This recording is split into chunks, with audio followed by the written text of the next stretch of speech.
guys, so this is my Meiosis project. So what we're doing is, these are my homologuses.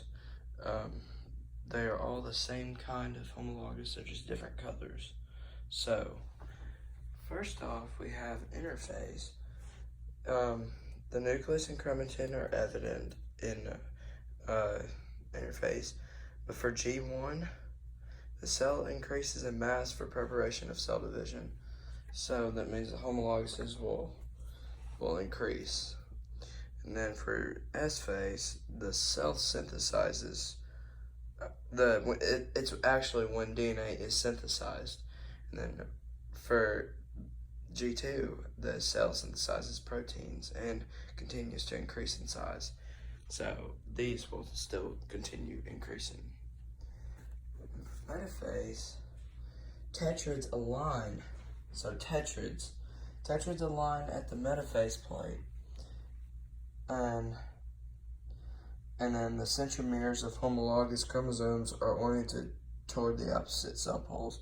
So some of these homologuses will go to one pole and one will go to the other, like this. And then we have prophase, and actually first we have metaphase 2, which is the chromosomes line up at the metaphase 2 plate at the cell center. So they will line up at the center. And then for the prophase, chromosomes condense and attach to the nuclear envelope. And then a tetrad is formed. The chromosome thickens and detaches from the nuclear envelope. So it'll thicken and then detach.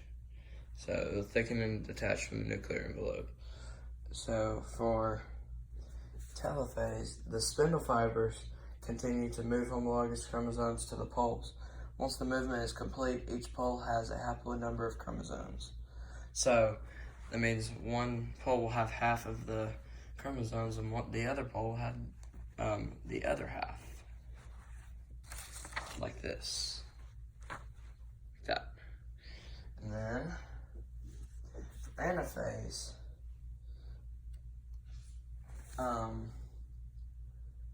actually for telophase 2, the distinct nuclei forms at the opposite ends of the poles. So the nuclei will form at the opposite ends of the poles. And then for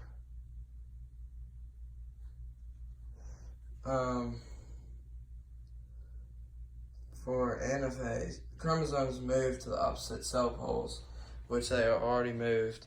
Similar to mitosis, microtubules interact to pull the chromosomes to the cell poles. Unlike mitosis, sister chromatids remain together after the homologous chromosomes move to opposite poles. Then for anaphase 2, sister chromatids separate and begin to opposite ends of the poles.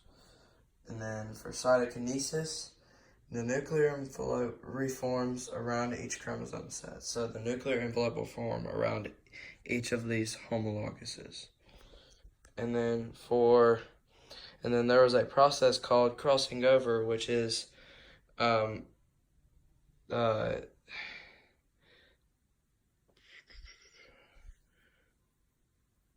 the process in genetics by which the two chromosomes of a homologous pair exchange equal segments with each other.